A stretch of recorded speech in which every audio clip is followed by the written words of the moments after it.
হযরত আব্দুল্লাহ ইবনে Hudhafa রাদিয়াল্লাহু তাআলা আনহু আল্লাহর নবীর একজন সাহাবী, তিনি এক যুদ্ধে নেতৃত্ব দিচ্ছিলেন একটা ছোট বাহিনী। ঘটনাচক্রে রোম সম্রাট সে ওই বাহিনীটাকে গ্রেফতার করে ফেলল। আল্লাহর নবীর সাহাবী আব্দুল্লাহ বিন হুযাফা রাদিয়াল্লাহু আনহু সহ প্রায় 50 জনের মুসলমানদের একটা কাফেলা বন্দী হয়ে গেল। এখন রোম সম্রাটের ইচ্ছা হলো মুসলমানের ঈমান পরীক্ষা করবে আর যে কোনো মূল্যে মুসলমানকে ইসলাম থেকে দূরে সরাবে। এই জন্য প্রথমে আব্দুল্লাহ বিন হুযাফাকে ডেকে নিয়ে অফার দিল, অফার লোভ দেখাইলো, বলল তুমি ইসলাম গ্রহণ করো, বিশাল অপ্রতিরোধ্য বিশাল সাম্রাজ্য, পৃথিবীর সুপার পাওয়ার রোম সাম্রাজ্যে তোমাকে বিশাল বড় ক্ষমতাবান পদ দিয়ে দিব, মন্ত্রিত্ব দিয়ে দিব, আর আর তোমাকে আমার মেয়ে বিয়ে দিয়ে দিব। পরবর্তীতে তুমি রাজবংশের নিয়ম অনুযায়ী দেখা যাবে তুমি সম্রাট হয়ে যেতে পারো, বিশাল এলাকার দায়িত্ব তোমাকে এখনই দিয়ে দিব, কিন্তু শর্ত হলো তোমাকে তোমার ধর্ম এবং আদর্শ ছাড়তে হবে। এই কথা যখন বলেছে, আব্দুল্লাহ ইবনে হুযাফা রাদিয়াল্লাহু আনহু রাগে ক্ষোভে অগ্নিশর্মা হয়ে, কোন কোন বর্ণনার মধ্যে এসেছে রোম সম্রাটের দরবারে দাঁড়িয়ে রোমান সম্রাটকে তিনি লক্ষ্য করে বলেছেন, ইয়া কালবার রোম, হে রোমের কুকুর। রোমের সম্রাট যখন তাকে ধর্ম ত্যাগের ইসলাম ত্যাগের পরামর্শ দিয়েছে, তখন তিনি রোম সম্রাটের রাজ দরবারে দাঁড়িয়ে সম্রাট বলে নয়, রোমের কুকুর বলে সম্বোধন করে বলেছেন, মুসলমানের ঈমান এত কম দামি জিনিস না। সম্রাট মনে করলো শরীরে এখনো তেজ বেশি, তো এই জন্য এত গরম গরম কথা, এত গরম গরম কথা, তোমার তেজ একটু কমায় দেই। বলে দিছে জিন্দান খানায় নিয়ে বন্দি করো, খানা দানা বন্ধ, একটা দানা খাইতেও দিবা না আর এক ফোঁটা পানিও পান করতে দিবা না। ডাক্তারকে বলে রাখছে নারী পরীক্ষা করতে থাকবি, যখন দেখবি যে একেবারে শেষ মুহূর্ত, এখন খাবার দাবার না দিলে আর বাঁচবে না, ওই সময়ে নিয়ে খাবার দিবি। খাবারটা কি দিবি সেটাও ঠিক করে দিছে, বলছে যে মুসলমানদের ধর্মে যে জিনিস হারাম সেটা দিবি, শুয়োরের গোশত আর মদ মিশানো পানি। ঠিক তাই হয়েছে। আব্দুল্লাহ বিন হুযাফা সহ না খেতে খেতে যখন মরণাপন্ন প্রায়, তখন একেবারে জীবন বাঁচানোর জন্য তাদেরকে খাবার দেওয়া হয়েছে। খাবার কি? শুয়োরের গোশত আর মদ মিশানো পানি। আব্দুল্লাহ বিন হুযাফা রাদিয়াল্লাহু আনহু চিন্তা করলেন, শরীয়তের মাসলা অনুযায়ী এই পরিবেশে জীবন বাঁচানোর জন্য সামান্য পরিমাণ শুয়োরের গোশত খাওয়া জায়েজ, জীবন বাঁচানোর জন্য। এটা তো আছে, ইল্লা ফামান ইসতুররা ফি মাখমাসাতিন গায়রা মুতাজানিফিন লিইসমিন ফাইন্নাল্লাহা গফুরুর রহিম। একজন মানুষ যদি এমন হয়ে যায় যে কোনো হালাল খাদ্য নাই, হারাম খাদ্য ছাড়া হালাল কোনো খাদ্য নাই, এখন না খেলে জীবন বাঁচবে না, সেই সময়ে জীবন বাঁচানোর জন্য সামান্য পরিমাণ হারাম খাদ্য গ্রহণ করা কি, এটা হলো মাসলা। কিন্তু উনি চিন্তা করলেন এখন তো শুধু হালাল হারামের প্রশ্ন না, এখন প্রশ্ন হলো মুসলমানের ইমানের আত্মমর্যাদা বোধের প্রশ্ন। আজকে যদি আমি হারাম খাবার খাই, তাহলে রোম সম্রাট বলবে দেখছি মুসলমানের ইমানের শক্তি কতদূর। এই সময় মাসলা ভিন্ন। এরকম পরিস্থিতি যদি কারো হয় তাহলে মাসলা ভিন্ন। খাবার খাওয়া হালাল জীবন বাঁচানোর জন্য, এটা যেরকম মাসলা, আর কেউ যদি হারাম খাবার না খেয়ে মৃত্যুকে আলিঙ্গন করে নেয়, তাহলে সেই মৃত্যু হলো আফজালুস শাহাদা, সর্বশ্রেষ্ঠ শহীদি মরণ। আব্দুল্লাহ বিন হুযাফা চিন্তা করলেন এখন মাসলা দুইটা আছে, একটা হলো ফাঁকফোকরের রাস্তা, আমি এখন হারাম খেয়ে জীবন বাঁচাতে পারি, আর একটা মাসলা কি, আমি যদি আমার জীবনকে উৎসর্গ করে দেই, আমার একজনের জীবন যাবে কিন্তু কিয়ামত পর্যন্তের জন্য রোম সম্রাটের দরবারে ইসলামের ঝান্ডা সমুন্নত হয়ে যাবে। সম্রাট বলবে যে মুসলমানের ঈমান বাপরে বাপ, জীবন যেতে পারে কিন্তু মুসলমান ইসলামের গৌরব ভুলুণ্ঠিত হতে দেয় না। তিনি খান নাই, লাথি মারছেন একটা, এক লাথিতে সমস্ত শুয়োরের গোশত আর মদের পাত্রগুলো ভেঙে চূর্ণ বিচূর্ণ হয়ে গেছে। এখন সম্রাট ডাক্তার কয়, কিরে তুই না কইলি জীবন বলে বাঁচবে না, তেজ দিয়ে এখন অত। ডাক্তার কয় আমাদের ডাক্তারি মতে তো এত তেজ থাকার কথা না, এটা তো ডাক্তারি মতের তেজ না, এটা তো ইমানি তেজ। এই তেজ এটা শরীরের তেজ না, এটা রূহের তেজ। এটা শরীরের শক্তি নয়, এটা আত্মার শক্তি। যে ইমানদার আল্লাহর ঈমান, আল্লাহর উপর আস্থা এবং ভরসাকে দুনিয়াদারদের সামনে মাথা উঁচু করে দাঁড় করাবার চেষ্টা করে, আল্লাহ পাক তার আত্মার অফুরন্ত শক্তি দান করেন। আব্দুল্লাহ বিন হুযাফা যখন এটা করলেন, এবার রোম সম্রাট বলে যে 2 বার খেললাম, দোনো খেলায় হারছি। 2 বার হলো না? প্রথমবার লোভ দিছে, জিতছে না হারছে? দ্বিতীয়বার খাওয়ান দাওয়ান বন্ধ করে টাইট দিছে, জিতছে না হারছে? এবার কয় ফাইনাল খেলা, খেলা হবে। কি খেলা? ফাইনাল খেলা হবে। কার সাথে?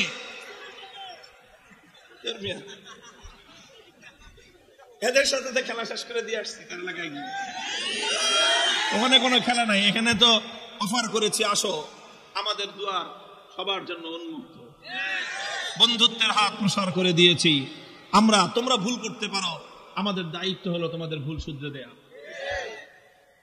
রোম সম্রাটের সাথে খেলা হবে আব্দুল্লাহ বিন হুযাফা।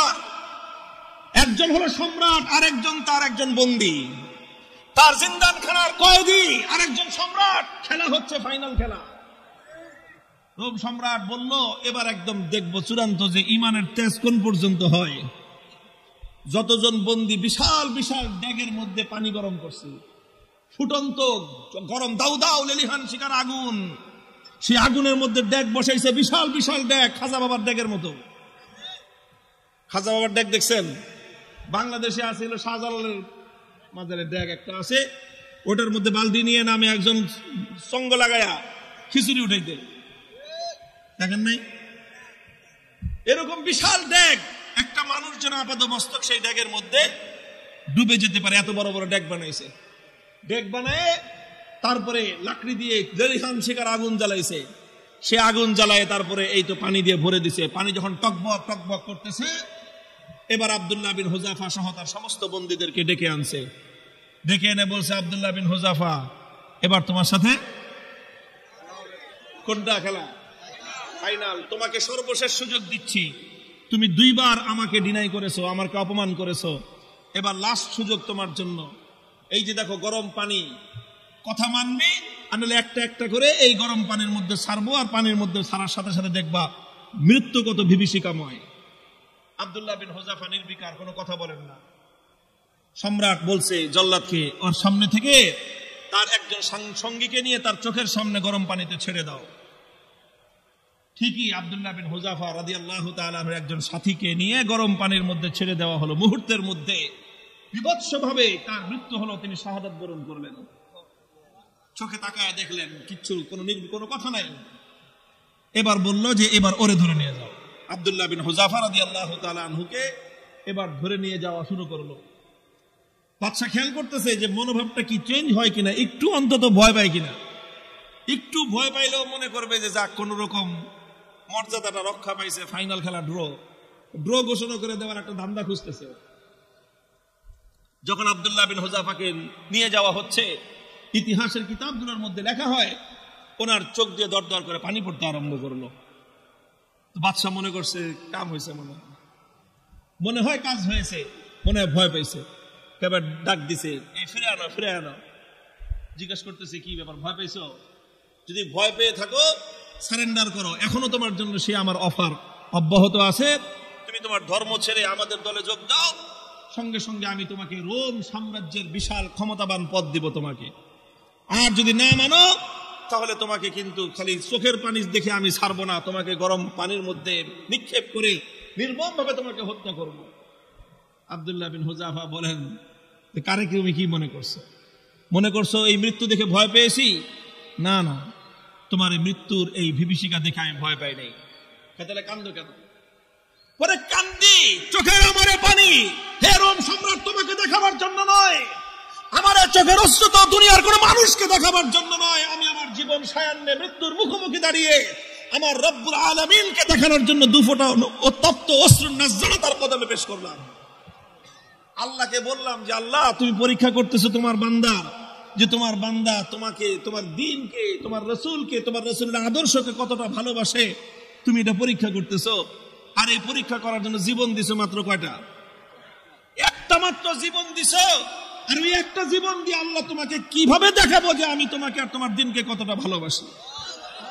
তুমি আমাকে 1000 জীবন দান করতাম, একটা একটা করে জীবন তোমার জন্য উৎসর্গ করে তোমার বান্দা আব্দুল্লাহ বিন হুযাফা দুনিয়ার সামনে প্রমাণ করে দিত ইমানদারের কাছে ইমানের দাম কত বেশি। এই জন্য কান্দি বেটা, আহম্মক জানি কথা।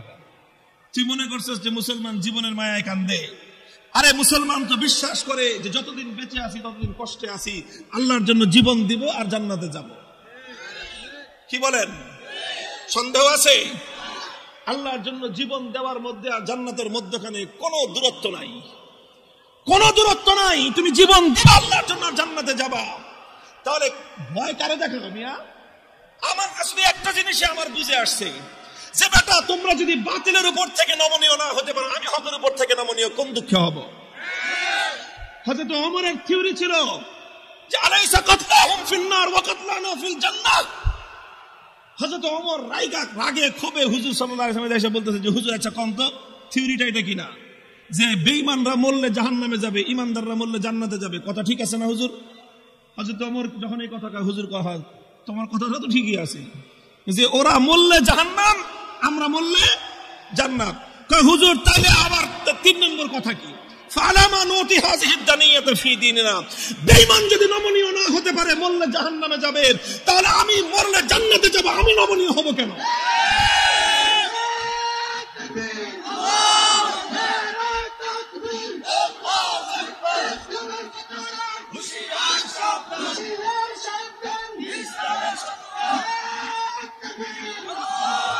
আরে বেঈমানরা যদি বাতিলের পথ ছাড়তে না পারে, ইমানদাররা হকের পথ ছাড়বে কেন? কথার মধ্যে কোনো ভেজাল আছে? হিসাব কিতাব তো ক্লিয়ার, কথা তো পরিষ্কার এখানে যে এখানে নমনীয় তো তোমাকে হতে হবে, আমি কেন নমনীয় হব? যেখানে তুমি বাতিলের উপর, আমি হকের উপর, তুমি বদ্দিনের উপর, আমি দ্বীনের উপর, তুমি কোরআনের বিপক্ষে, আমি যখন কোরআনের পক্ষে, নমনীয় তোমাকেই হতে হবে, আমার নমনীয় হওয়ার কোনো স্কোপ নাই। হযরত আব্দুল্লাহ বিন হুযাফা রাদিয়াল্লাহু তাআলা আনহু যখন এই কথা বললেন, আরে বেটা জীবন তো একটা আছে, দেখে একটা দিতেছি, জীবনে 1000টা থাকলে 1000টা দিয়ে প্রমাণ করতাম যে ইসলাম এবং ঈমানের দাম কত। এই কথা যখন বলছে তখন বাদশা কয় যে এটা তো মানুষ না, মানুষ কি এরকম হয় নাকি? আরে মৃত্যুর মুখোমুখি দাঁড়িয়ে মৃত্যুকে আলিঙ্গন করার জন্য পাগল, কয় জীবন একটা আছে দেখে একটা দিতেছি, 1000টা থাকলে 1000টা দিতাম। এখন তোর দিলের মধ্যে ভয় ঢুকে গেছে, আল্লাহ পাক রব্বুল আলামিনের পক্ষ থেকে সাহায্য আর নুসরত আসা শুরু হয়ে গেছে। আল্লাহ পাক বাতিলের অন্তরের মধ্যে ভয় এবং ভীতির সঞ্চার করে দিয়েছেন। এখন বাদশা মনে করা শুরু করছে যেটা মানুষ না, এটা অন্য কিছু, এটা অন্য কিছু হবে। এখন ওরে যদি আমি শাস্তি দেই, মারি, তাহলে আমি নির্বংশ হয়ে যাব, এরকম একটা ভয় ওর মনের মধ্যে আসছে। এখন চিন্তা করতেছে, এখন ছাইরা দে মা, ভিক্ষা চাই না,